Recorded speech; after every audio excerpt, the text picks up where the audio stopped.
So welcome everyone to the Finance and Performance meeting for the last one for this calendar year, June 2020 financial year. Beg your pardon. This is a good start. June 2023 meeting.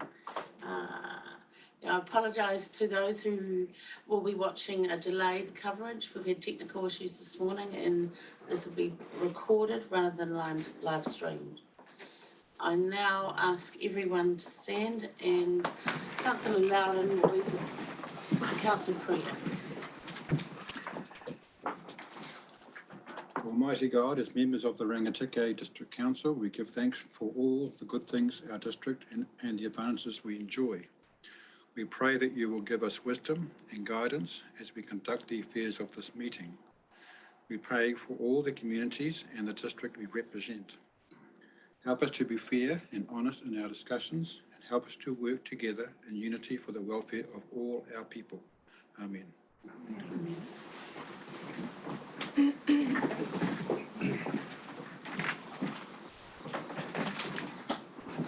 So, call for apologies.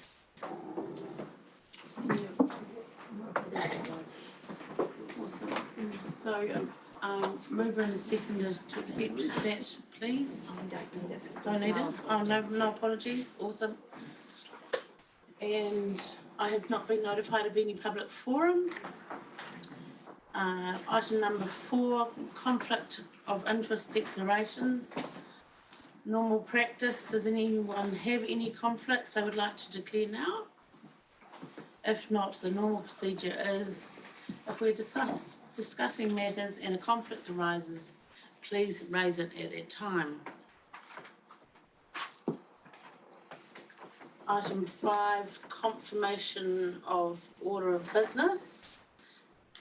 We're going as per the agenda, there's no new items to be added and the order is unchanged on the order paper. So item 6, confirmation of minutes of our previous meeting. Can I please call for any amendments or matters arising?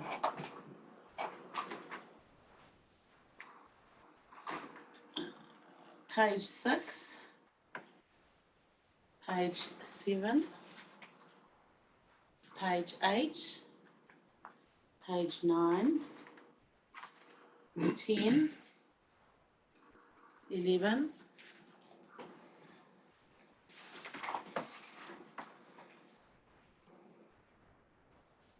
so I'd like to, no changes.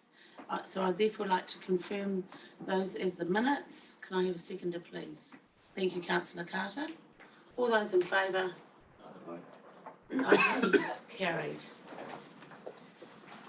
Item number 7 is the follow-up items from the previous meeting.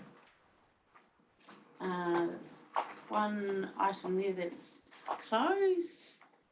Are there any other items anyone would like to discuss? No?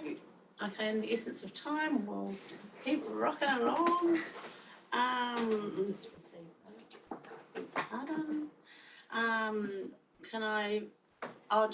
will move that the report follow-up items from finance performance meeting be received. Can I have a seconder, please? Thank you, Councillor Carter. All those in favour? Aye. All those against? Carried.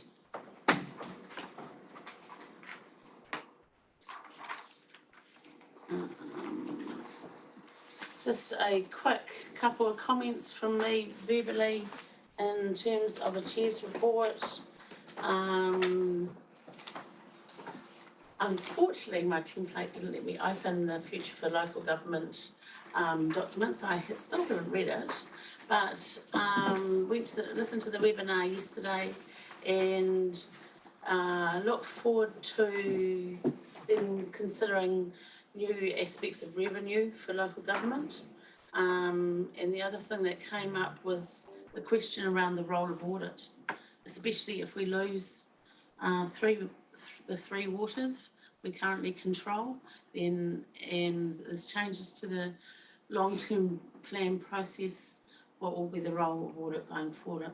So we look forward to further discussion along those lines. The other thing that is keeping me awake at night a little bit is thinking forward around our QV valuations. So our district is getting revalued this year. I believe will be revalued as at the 1st September 2023. If we're going on the adjustments that we see in a report later in this meeting, once again there'll be a real remix of where those capital values sit and the impact that has on our distribution of rates. So I just wanted to explain how I think about this. So I think about it as the council having a pot of gold that it needs to run council, and that doesn't change just because of a revaluation. It's just the allocation of that gold, and where the rating burden arise around that. So yeah, that's, I think, that's my thoughts. Has anyone at this stage got anything they'd like to bring to the table? No? Oh, yes. Can I just ask a question Yeah. around that? So when we get a revaluation, I agree that all of the operational costs are what they are. We need to run council, etc. But unfortunately, the revaluation impacts incredibly highly on depreciation schedules. And our pot of gold, as you say, has an enormous chunk carved out of it in terms of depreciation funding. That's the problem that I think of when I think of that pot of gold. So the issue there is that, and stand corrected, is that our council revaluations are different from our district revaluations. So we've had that asset revaluation last year. Yeah. So that impact will already be in the pot of gold. Yeah. So if you're talking about, you're yeah. right. If you're talking about just property valuations. Yeah. Yes. Yeah. Any further queries? Jared. Sorry, Councillor Carlton. Jared's fine. It's an interesting point you raise around the revaluation, and for new councillors like myself and others here, can you just talk us through, if the revaluation takes effect on properties and capital values from the 1st of September, when does that affect the rating, billing and things like that? Is that from the following July 1st? So they'll be valuing as at the 1st of September, but those valuations will historically have come out, say, mid-December, and then there's the right to object over, generally, interestingly, over that January period. And then they go into the rating books for the following year, once all that's sorted out. So through you, Madam Chair. So the issue will be the following year, and the impact is if you get a differential settlement of revaluation. So if rural goes up significantly to urban or commercial, that's when council sometimes considers whether it should try and rebalance through some mechanism or not. So further question then, to that point, the valuations are conducted by who and on what basis? So Quotable Value, who do the report later in this meeting, carry out those valuations every 3 years. And it's a market value, albeit a mass appraised market value, as at that 1st of September. And if we think back to the last revaluation, we saw a significant rise, particularly in the southern end of Martin. Residential, parts of our residential areas rose significantly. Our sheep and beef farms rose significantly, and our dairy farms, there was not a lot of change. I would suggest that our farming operations will be having significantly more challenges to their profitability at the moment. They're thinking about looking at around a 16% cost of increase in costs. So, yeah, whether that's reflected in the market, we'll wait and see. Yes, Councillor Lara. The last valuation was done 2020, 1st of September 2020. Yeah, I believe so. Have you any knowledge of how values in 2023 sit in relation to 2020? So can I just ask that you address that question when we look at the report later in this meeting, because that is addressed. I've got it in front of me. Okay.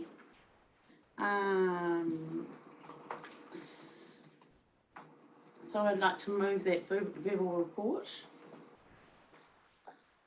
Thank you. Seconded, Councillor Maughan. All those in favour? Against? Carried. Item number 9.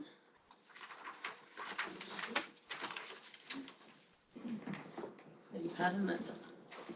Oh, it's too different. Reports for information. We've got the financial snapshot for May 2023. Thank you, Hilary. No, she's not here today. Yeah. Can I ask Mr. Toombs to please take us through this report?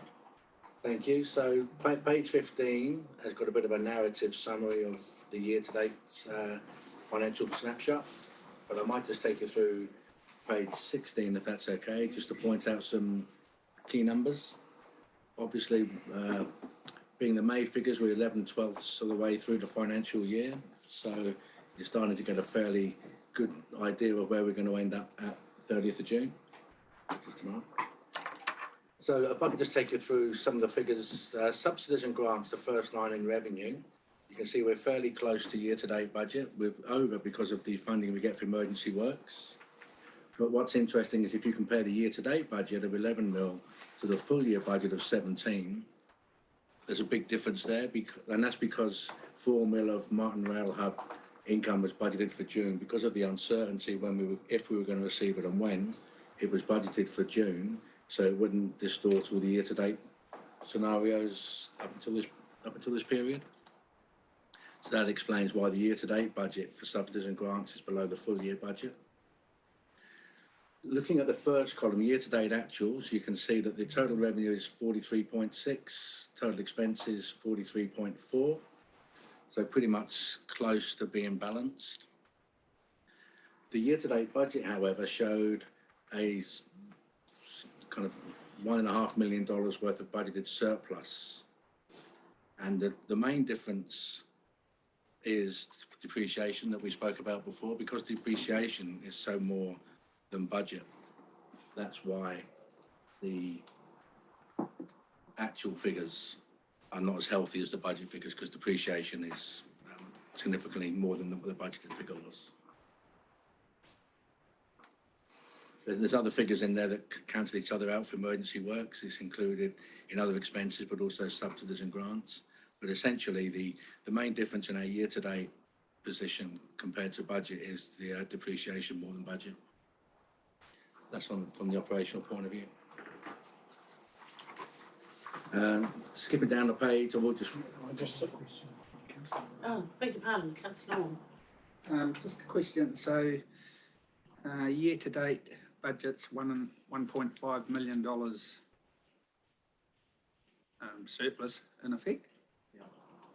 What happens to that $1.5 million, considering we're a few days from the end of the financial year? That's not a cash position. that's an accounting equation which has got your accounting income less accounting operating expenses. So that's a book figure. Yeah. That gets recorded in our annual report. It's not a cash position. It doesn't include capital expenditure. It doesn't include an underlying balanced budget position because it does include capital grants and subsidies and grants.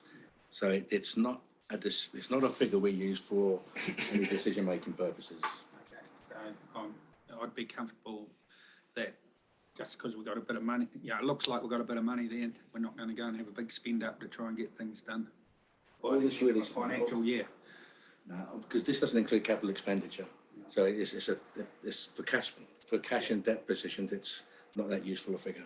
So, but looking at the full year budget, and you've explained that we're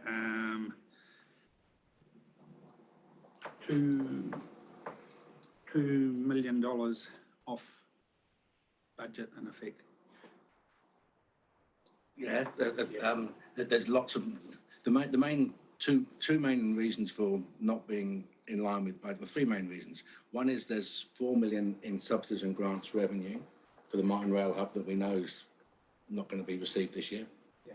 There's depreciation being significantly more than budget, and there's the emergency works that have impacted on our other expenses and also subsidies and grants. Yeah, thank you. Councillor Wong. May I ask Mr. Toombs through the chair, the emergency funds expenses, you've said it's included in the other expenses. Does that include the Otara Road Bridge expenses to date? And I don't see it to be excessively over budget, so. I'd have to take that on notice and get back to you. I'm not sure that level of detail. Okay, thank you. Councillor. Thank you, Chair. Very quick one. It's only a small number, but just to get an understanding of the line rates shows $197,000 increase, effectively at 1%, which we can see that. One assumes that it largely is attributed to new properties coming online. And a reduction in rate emissions. Okay, so there's two factors in there. Okay, thank you. And if I can, that's alluded to on page 17, and I will just point out something else on page 17. We refer to the writing off of the loan to the Bulls Historical Society. Now, because they spent that money on earthquake strengthening one of our buildings, that we do end up with an asset out of that. We still don't get the money back, but just when this washes up in the year-end accounts, that will be negated by what we call a vested asset. I've just got a question on page 17. So the building stock take fees, what does that involve? I might refer to, I don't know if I can. Thank you. Yeah, that's right. Thank you, Madam Chair. What I've done there is I have engaged consultants to look at all the properties that we own across the entire district and to bring a report back to us to tell us what condition they're in, what kind of work they need, what risks are we carrying with them. If you consider things like earthquake levels and asbestos, etc., we will then use that report to consider what upgrades we would require to include in the new 10-year plan. So, just the way it's annotated there, is that 106? It wasn't 166,000 cheaper than we thought. That is still invoices outstanding. Well, yeah. So it's kind of the first part of the work is to get all of that to come back to us, and then once that's completed, we'll see if any other work needs to be required. So if they need to do more detailed tests on any of the properties or a more detailed asset condition assessment on any of them, then at least we've got some extra funding. At the moment, we've committed only about half of that, so there's quite a bit of spare left in there. Right, thank you. Moving on.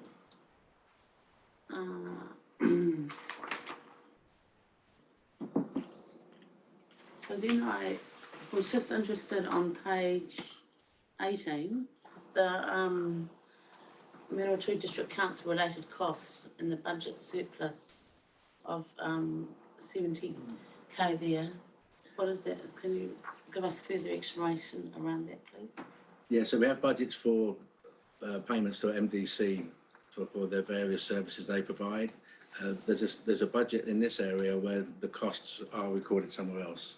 So when you look at it activity by activity, it shows a surplus budget in business units, but there's excess costs in water, the water activity and water group.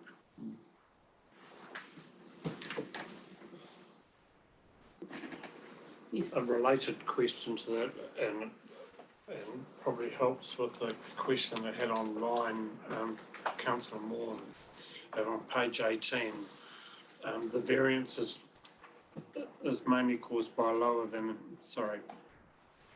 the variance is mainly caused by lower than anticipated increase to debt, and a large parcel of new debt was taken out in June, increasing our debt position.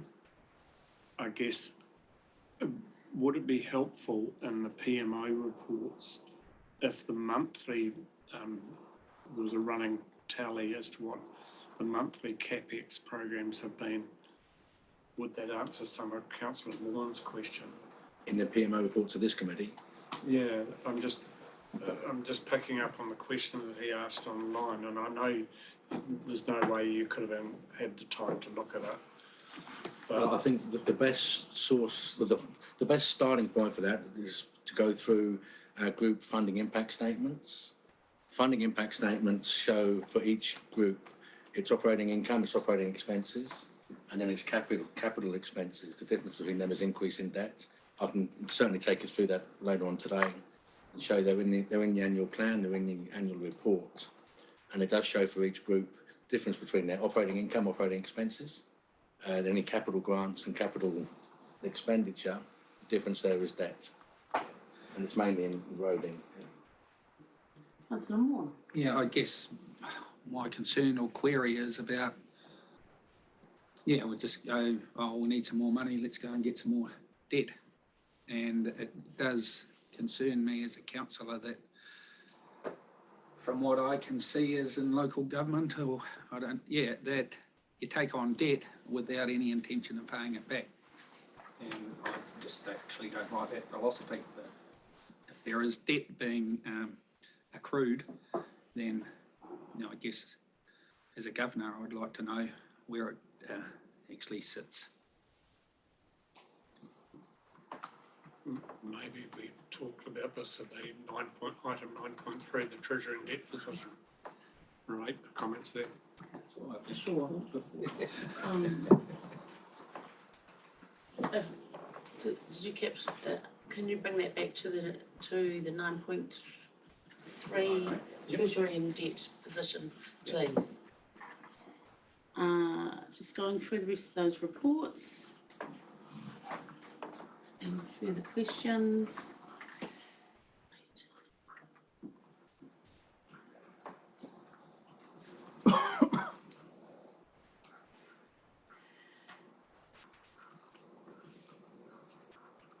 Questions? Well, just reading that. Can I, through you, Madam Chair, on page 21, there's just a comment there in terms of Mayor's Task Force for Job Tranches 2 and 3. So that relates to this financial year. But I'd just like to signal that it looks as though there will be a contract for next year.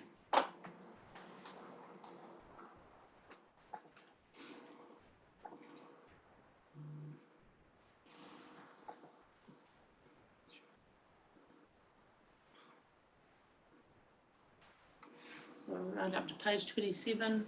No further questions? Question on page 26, just the capital expenditure. The year-to-date actuals is 20-odd million, the year-to-date budgets is 13 million. So the $10 million lag in what we're spending to what we've budgeted. Is this a sort of a common theme that we sort of fall behind the budgets, and how does that affect us long term? Sorry, which bit was it we're talking about, Simon? Page 26, Yeah, got that. capital expenditure, whole council, top row.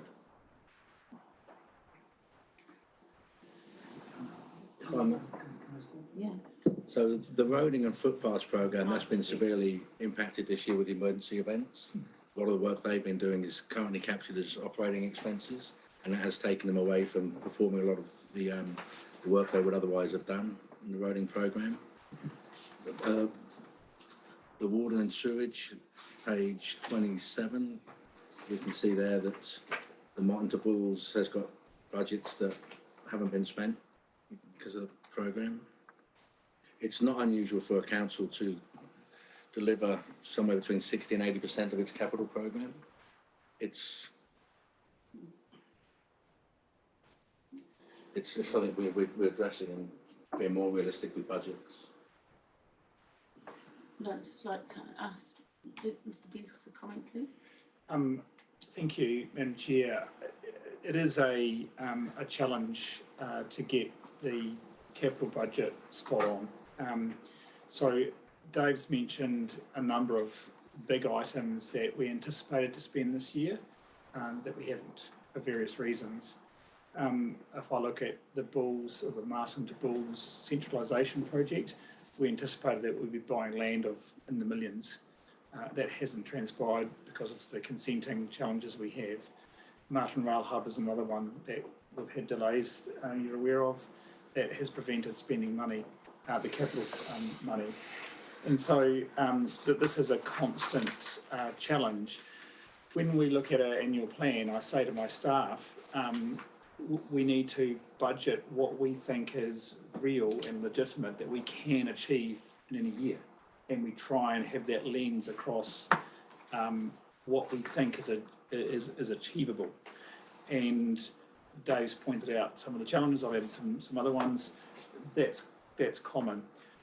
What we have wanted to do coming into the LTP period and into the annual plan period is to actually push things out as a capex and say we'll do it a bit later, and we've added that absolute realism to our capital budget with the hope that we might bring it forward. Now that will be subject to a council decision, but if we are able to do more, then we'll bring it to the table and do it faster. But we've added a whole lot more realism into this year's annual plan and heading into the long-term plan process. If I can comment, just earlier you mentioned that, and Jeff brought about that some of the, where is it?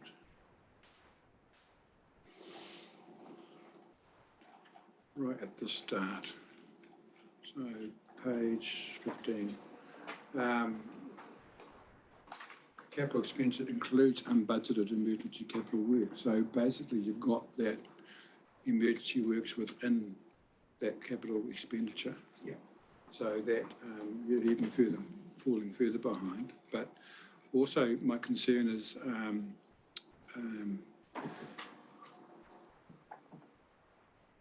inflation is playing a big part in unspent capital, and that spending capital in the future that should have been spent in the past is going to be more expensive for the council, and falling behind. I understand it's been difficult times, but that's my concern, is that we, from a long-term perspective, the cash flow is going to be challenged. You're absolutely right, and I think a good example of that is Council's decision following consultation on the Martin Civic Centre. That has all been pushed back, and that's not a function of the operations of Council, that is the scenario. What I'm also mindful of, and I discuss this regularly with His Worship, is that because we have a budget, doesn't mean we fill it with other things. We are committed to spending the budget that you have approved as part of the annual plan. And so what we are mindful of doing is saying, oh, we'll spend 30 million and we'll put other things in there that haven't been previously contemplated because we're trying to achieve a number. And we're very mindful of, we do what we say we'll do in our annual plan. Your Worship. Yeah, and I'm going to beat a well-worn drum here, because the consequences of not spending your capital budget, in my mind, are huge. And the first consequence is a social contract that you've had with the community in terms of an annual plan, which says you are going to do these things. And the second consequence is a financial consequence, because you then, if you haven't carried over that money, carried it forward and it's unspent capital in a financial year, then you're actually rating for that work under a depreciation account. And no matter which way you turn and phrase it, that's the reality. Councillor So Harvey. subsequent to that, what Councillor Moore brought up regarding the increase in debt, if we're not spending the money but our debt's increasing, we're getting further away from balancing the books. That's my feeling, is that we're not actually spending the money that we're budgeted for. However, our debt's rising. And I can't quite work out why. I can answer that if I can. Thank you. So that's going up. It's currently sitting at 31. The LTP position was 47. So if we would have spent the capital as per the LTP, the budget would be as per the capital. But they're both lower than the LTP levels. Through you, Madam Chair, because we seem to be dealing with that now. Yes. But effectively, if you look at our cash banking accounts, over that same period, you've increased your bank cash by effectively 1.5 million into the treasury accounts, which comes off that 12. There's a net position here, because you're just looking at the loan position rather than the full treasury position. Yes. Just a question about, on page 22 about the environmental regulatory figures, saying that resource consent fees are less in the budget. So is that reflective of less development happening within the region, or I just sort of wonder? It seems to be a lot happening from my perspective. So I would have thought that the consents would have remained stable or increased over the past financial year. Would you like to comment? Yeah, but essentially, yes, we budgeted for a higher level of resource consents than we're getting. We are still getting resource consents, which is signalling the growth, but not to the extent they have been in previous years.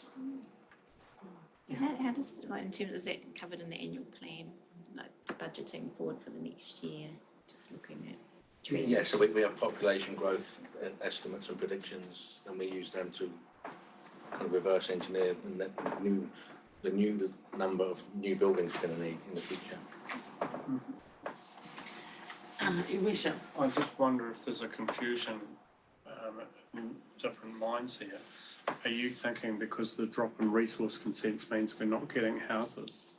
Just any type of development, whether it's housing or, because there's a lot of. So house builds don't necessarily need a resource consent.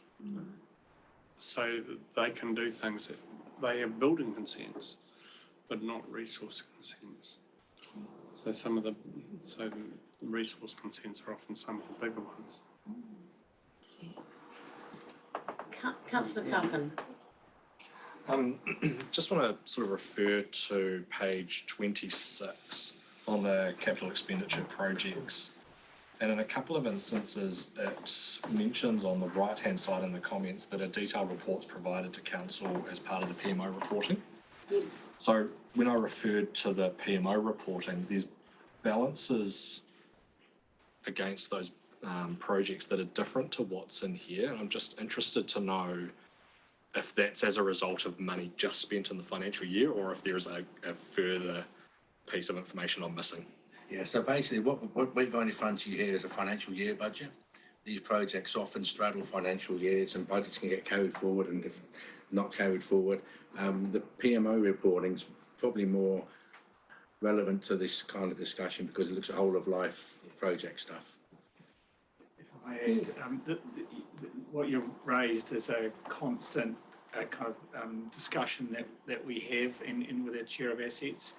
How best would you like that reported? And we can report it in a number of different ways. But as Dave has mentioned, CFO Dave, to try and capture it where you get adequate information to govern, we can cut it many ways to explain it, but there are just different ways of reporting it.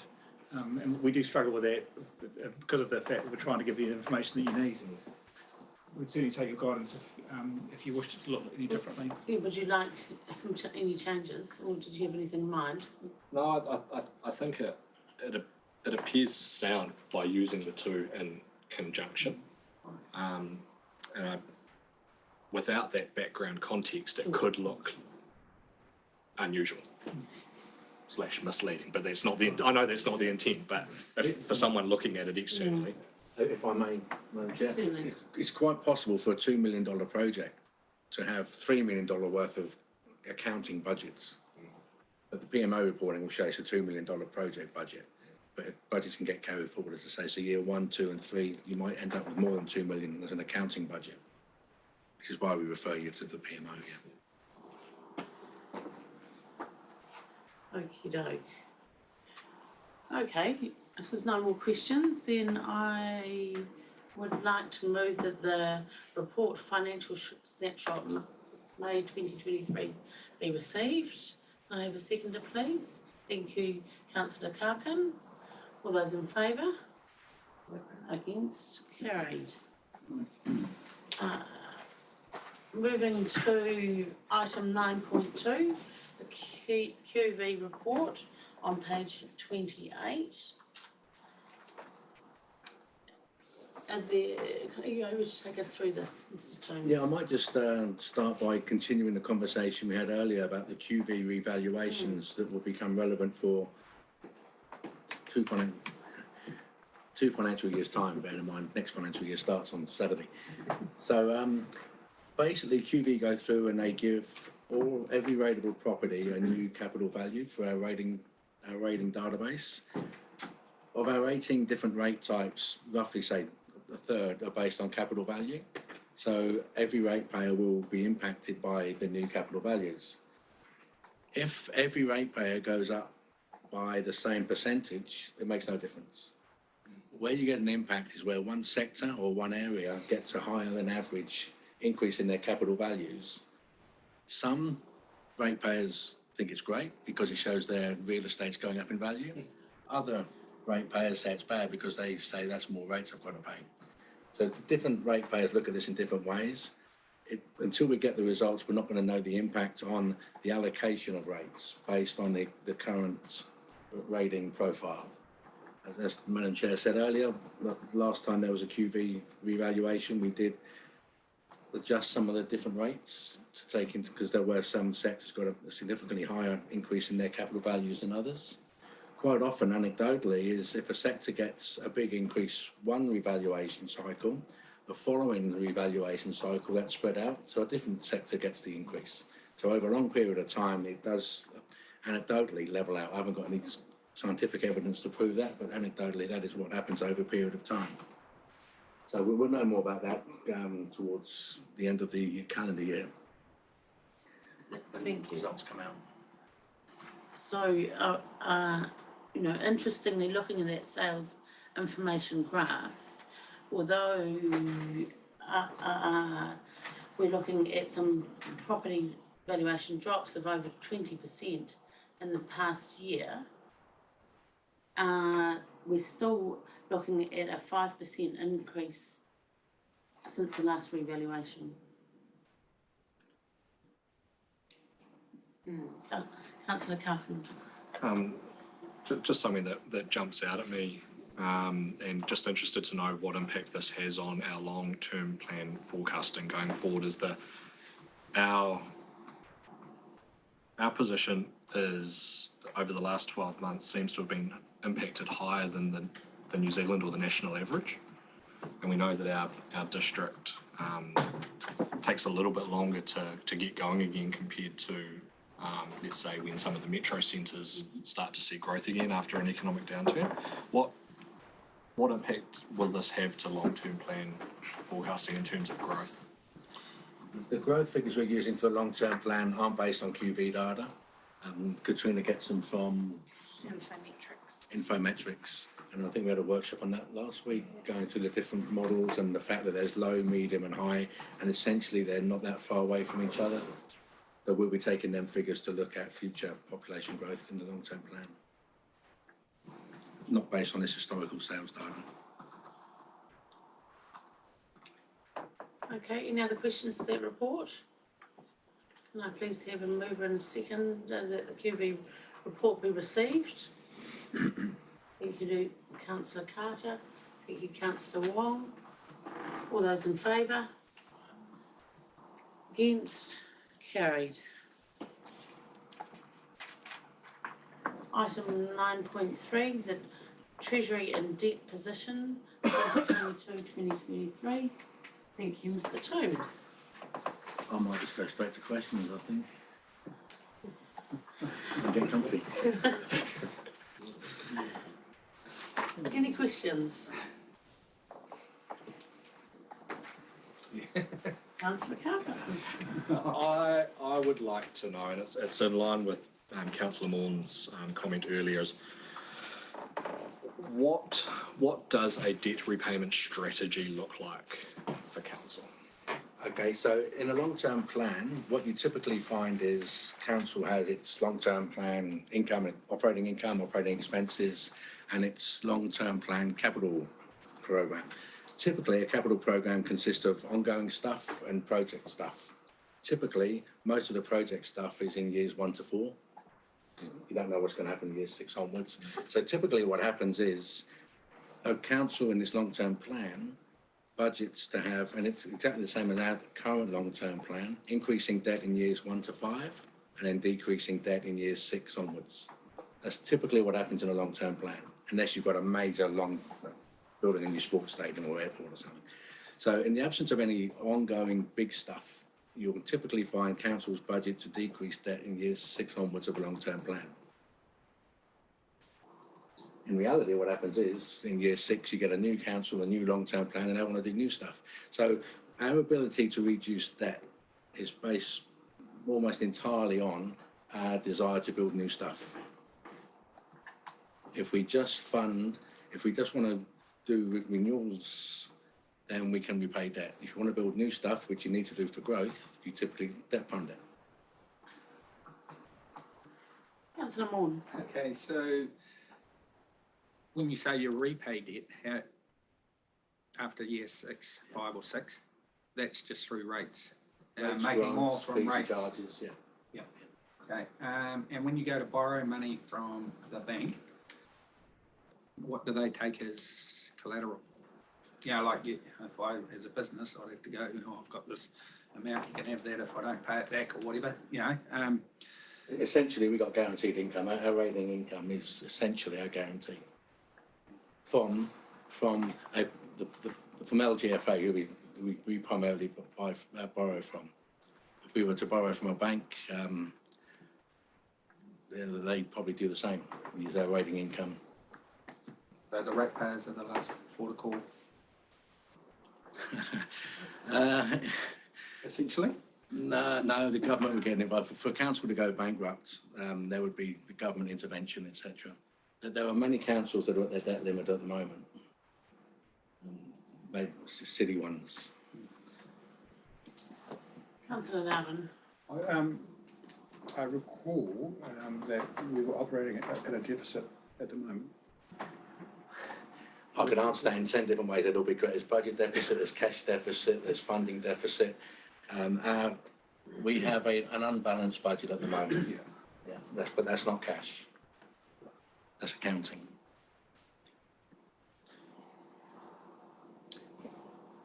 Councillor Maughan. Okay. So we got $10 million in the bank. Why did we have to borrow 5 or 7 million in the last?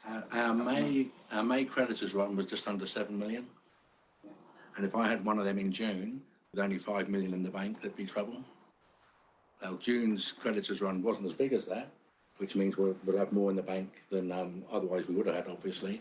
But when you get a creditors run of almost 7 million, you need to make sure there's money in the bank to be able to fund that.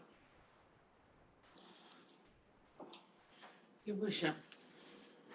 I wonder if it's worth you taking us through step by step with this one so people understand. So for instance, if we take out a $10 million loan, there's a new loan to fund a new building.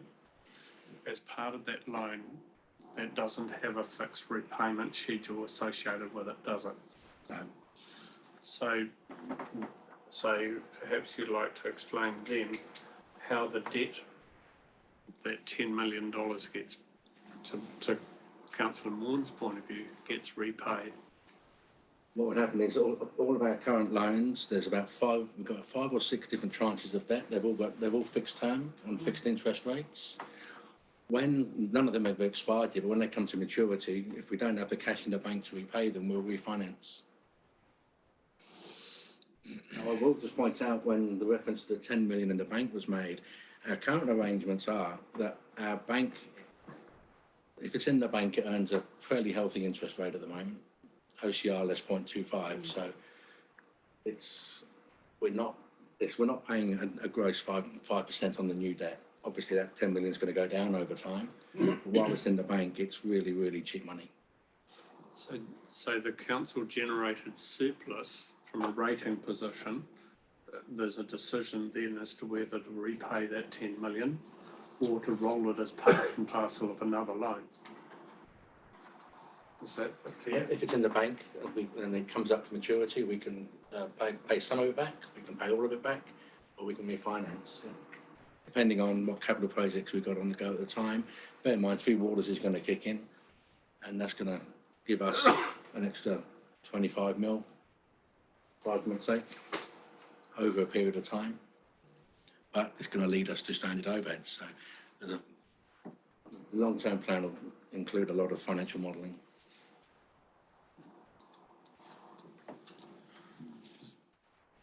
Does that help? Yes, it helps. Yeah. It's when you're new to council, you don't actually appreciate that debt is an increasing debt is the norm as opposed to the unusual activity. Councillor Loudon. I find it an uncomfortable norm, and I've expressed it too. Just being from a business background for my life, and it concerns me. The liquidity ratios, and I've mentioned this before, the key item is actually money in the bank.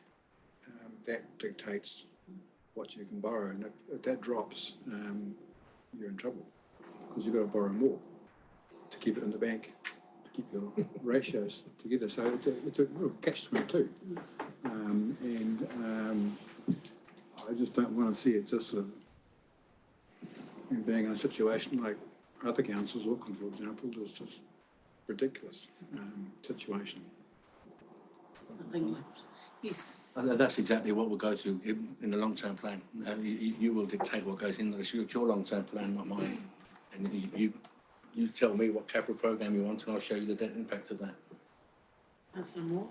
Yeah, on the step one, I'm not adverse to debt. I just want to make sure the debt that we take on is productive debt and creates stuff for our communities that is going to get a lot of use and get a return on it, whether it's won't be financially, obviously, but socially and doing the best for our ratepayers. So that's probably why I'm getting a little bit pointed on it, I guess. Yeah. Yeah, it's a really good conversation. It's probably a conversation, especially with new councillors having had spent a little bit of time. Like you do 101 and when you become a councillor, and there's so much stuff coming at you, you don't understand it. But one of the principles of having that debt is to get an intergenerational spread on so one generation doesn't pay for the Te Mea Pihi, for example, that it's a benefit to multiple generations, and therefore multiple generations in some way contributes to that hit. But it's probably really It would be a really good idea to get someone far cleverer than me and to go back to 101 with councillors around all of this stuff. We're having a workshop in August as part of the LTP build-up. So that's scheduled on the 3rd. Yeah, but I think you just have to go back a few steps. It's called Finances 101. It's all on the So we've name. had Finance 101, the first workshop, so we can, yeah, keep your questions. My finance 101 was that you borrow money and you earn some income to pay it back. That's antiquated thinking. You know. May you bring that to the workshop for further discussion. Sorry, councillor Carpin. I think it's a really good conversation to have here, and one of the things that I've sort of picked up, and it's come out earlier on in this as well, is the importance of having a really strong capital works program and the impact that that has on here, because if you're not achieving your capital works program, it costs you more, which means you've got to borrow more, and you're creating this sort of cycle of everything costs you more the longer it takes to get work done. And you know, we've had it mentioned before, the cheapest time to ever do anything was yesterday. It's not getting cheaper to do work. So I think the conversation around debt is important, and I guess the piece I'm looking for is some kind of, not necessarily comfort, but some kind of explanation that just sort of says, okay, when we're taking out debt, there is a plan in some way, shape or form to ensure that that is repaid / managed. And I guess they're two different things, because you can live with the debt long term or you can repay it. And I guess at the moment I'm sitting in a position where I just don't necessarily know whether we are in a situation where we're just managing the debt, therefore covering the interest, or do we have a plan or a strategy to reduce those debt levels over a period of time. So, I mean, we've only just started our long-term plan. Yeah. But this is the critical thinking and how important it is to get that as accurate as we can and to do the work that we plan to do the work, and money will follow. We get in a very tricky situation if we can't get the work done that we hope to do. And, you know, there's multitude of reasons why that hasn't been able to happen in the previous few years. So I've just got a couple of questions, Mr. Tomes. I just wasn't sure in my mind when item 2.3, the non-financial liabilities also exist. Can what would an example of those be, please? I want to say prepayments, we include them, don't we? I've got plant and equipment.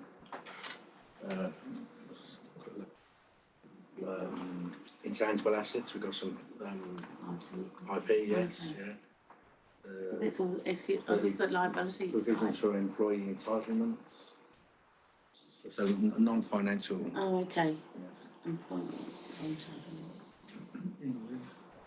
Yeah, yeah. Thank you. And thank you for the, an item for the previous month balance. I think that's very helpful. As an addition, yeah. Councillor Loudon. Sorry, this page 30, investments, section 3. Council has no other significant financial investments, just apart from its bank account and the rates it earns. Have we any, like, way of getting something, like airport shares? No. That concerns me that we are stuck in a situation where we're just reliant upon. In terms of revenue generating sources. Yeah, the statement, the council has no other significant financial investment, so over the years, nothing has been put aside. You find most councils, if I may, most councils that have got investment income are really from subsidiaries, airports, example, it's the main example. Ports, the cities that actually have subsidiaries that are whole businesses. We Governments think big projects in Taranaki, where they just shoveled it out to the councils. Would you like to comment? I was wondering if you were finishing, going to talk about forest. Oh, so we have a very I've heard about small forest, but forest investment with about 65,000, I believe. 60, So that's not going to help significantly. Okay. yeah, that's hardly an easy. I think no other questions. We can move on.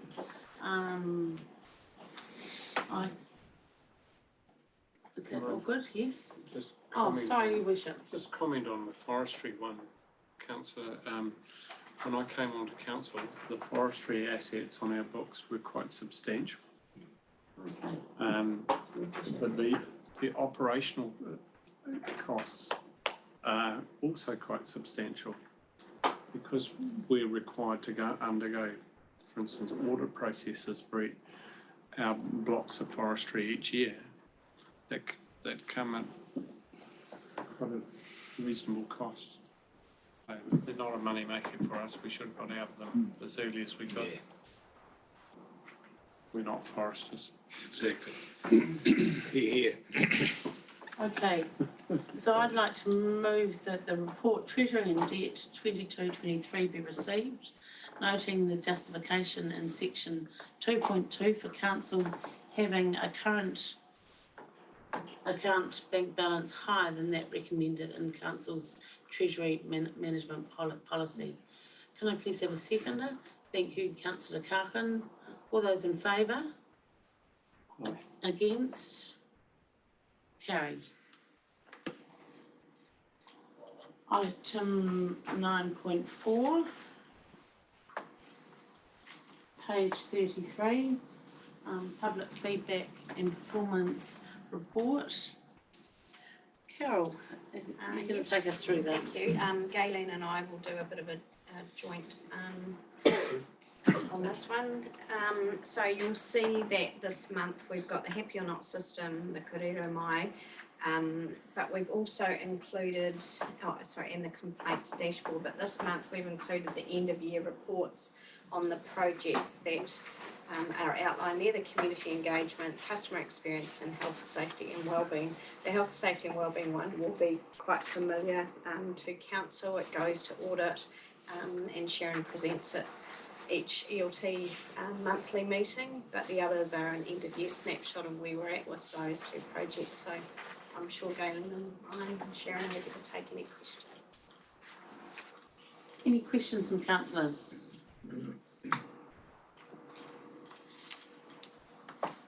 Councillor Carter. Page 42. 29th of May. Regarding the blocked waste at King Street, what day was it actioned? Day was it actioned? So last week when we were putting this report together, we did another follow-up. I know that when an RFS was logged on this one, the assets team do get asked to go out and have a look at it. Also, Raj later last week went out again and it had blocked again. And so he took a member of the assets team to actually look for further about why it's keeping to be blocked, and they've come up with some issue with it that they've programmed to get permanently fixed. Seems something to do with a valve or something. I'm not technical on that, but Raj is following up with it now to make sure it's fixed permanently. This is the Martin one. Yep. Thank you, councillor Carter. I Carol, that has our complainee been informed of such findings? If they've asked for a follow-up, yes. Often they don't want us to follow up with them. They are put in as anonymous. But if they've asked for a follow-up, they would have been. Councillor Wong? Just following on from that, I thought that guy had asked for compensation for mileage. He's had to go to Bulls to dump his waste. So, Senton, so that was the feedback which I thought perhaps. Yes, I don't know the answer to that one. I'd have to ask what the RFS covered it. I think the issue here, he said he was going to send that to me and that would be for me to consider. Right, and he hasn't done that? No. No, it's not come to me, so. No. Councillor Loudon. Just a suggestion that maybe council should inform the Motorhome Association that we've had a problem there and we've identified a valve that's not working properly and it's been fixed, and they can put it out through their network. Is that an action that is reasonable? Yes. Thank you. Councillor Carlton. Just interested to know on the comment around the 21st of May, what, if any, action has been done here? Because it is a relatively high profile area in terms of a subdivision going in. What page are you on? Same page, page 42. Right. Oh, sorry, the first one, yes. I don't have any further information on that one. I'd have to go and see again if they actually left any contact details. I know we've had a couple of Lagoima requests following that flooding, and we're dealing with those. I think you provided answer to that one. I'm not sure if it's the same one. We'll be going to council this afternoon. Get paid for that, Arno's written. Right, yeah. You got further comments? No, that's fine. Yeah, okay.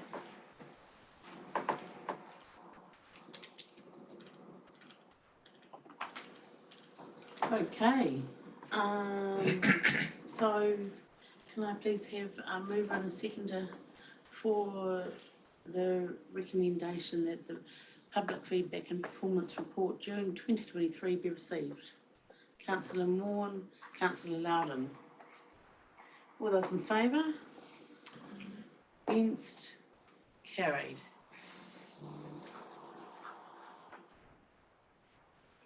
And therefore, we can call this meeting closed.